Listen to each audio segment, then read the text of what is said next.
Hi everyone! Welcome to Souped Up Recipes. I'm Mandy. Today we are making 小酥肉, translated as little crunchy bites of pork. Sounds amazing already, right? What's special about it is that it comes with an aromatic spice powder, which is like the bomb of flavors. You gotta give it a try because it brings up any crunchy goods to a different level. I have got here 500 grams of pork shoulder, cut into bite-sized pieces. This is a rustic recipe from the countryside, so there is no knife skill requirement. You can cut it into any shape you like, such as strips, slices, or chunks. Just do your best to stick with one side so they cook evenly. Besides the pork shoulder, this dish can be made with pork belly, pork loin, and short pork ribs. It really depends on your preference or what you have in the fridge. The marinade is simple. 1 tablespoon of minced garlic, 2 teaspoons of minced ginger, 1 teaspoon of 5-spice powder, 1 tablespoon of Chinese cooking wine, 1 teaspoon of salt, half tablespoon of soy sauce, a 1/3 teaspoon of baking soda. Baking soda will break down the meat fibers and tenderize your pork. Mix well. The pork needs to be marinated for 30 minutes. During this time, we can make the aromatic spice powder, or what we call 蘸料. It's kind of like a dry rub, but you serve it as a dipping component for crunchy stuff. You will need half cup of red dried chilies. They're already cut into 1/2-inch long pieces. This is medium spicy, which is my preference, but you should adjust it based on your spice tolerance. 1 tablespoon of Sichuan peppercorn. We call it 花椒. It is not spicy at all, but it gives you a tingling, numbing effect. If you have never cooked with it, you should use a small amount first and see how you like it, because 花椒 can be overpowerful and ruin your dish. 1/2 teaspoon of white peppercorn. You could do black if you want. 1.5 tablespoon of sesame seed. Mine is raw, so I'm adding it together and roasting it later, but if yours is already roasted, you don't have to combine it. 1/2 teaspoon of cumin seed. Same as the sesame seed, if yours is roasted already, you don't have to combine them. Last is a small piece of dried orange peel. Mine is preserved and aged, so the flavor is more complex and fragrant. This is quite hard to find outside of China, but you can make it by simply dehydrating the orange peel. Just make sure you remove the white bitter layer so it tastes better. Stir this over medium-low heat for a couple of minutes. Be very careful and do not burn them, otherwise it will bring a bitter taste.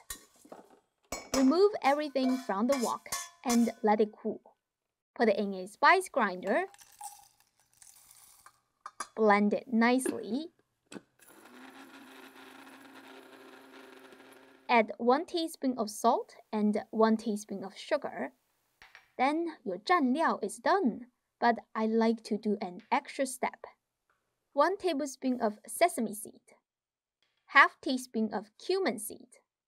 I have to roast them again because I want to keep them whole.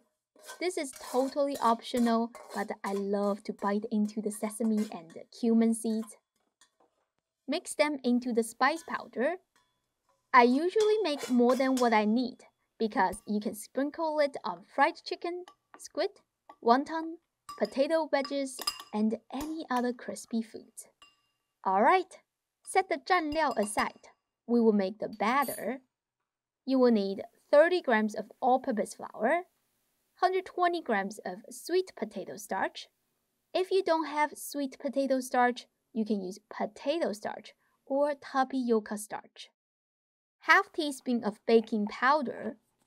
This releases lots of carbon dioxide when deep frying, which will lighten up the crust. Cracking a large-sized egg. Pour in some water and add 25 grams of vegetable oil. A little bit of oil will make the crust flaky. Whisk that really well. Keep an eye on the texture. If it is too thick, you can add a little bit more water to adjust the consistency. I used about 90 grams of water in total. This is what you are looking for. Very smooth and creamy. Toss in the marinated pork. Mix thoroughly. Make sure you get in between every piece of the pork so it coats nicely. Next step is to deep fry them. Bring the oil to 370 degrees Fahrenheit. If you don't have a thermometer, you can drop in a little bit of batter. If you see it bubbles a lot and it floats to the top in 2 seconds, that means the temperature is good. Fish them out and you can drop in the pork one by one so they don't stick together. Don't crowd the wok. It is better to fry them in batches. Keep the heat at medium-low and fry for 5 minutes. Stir constantly to ensure an even cooking. This is the first frying. We're just trying to cook the pork through. It doesn't need to be golden brown. When you see they don't bubble viciously anymore, you can take them out. There will be some little crumbs left. Fish them out, as they do affect the quality of the oil. Fry the second batch of the pork. Again, this will take another 5 minutes over medium-low heat. We will let this sit for 20 minutes and we'll double fry it to reinforce the crust.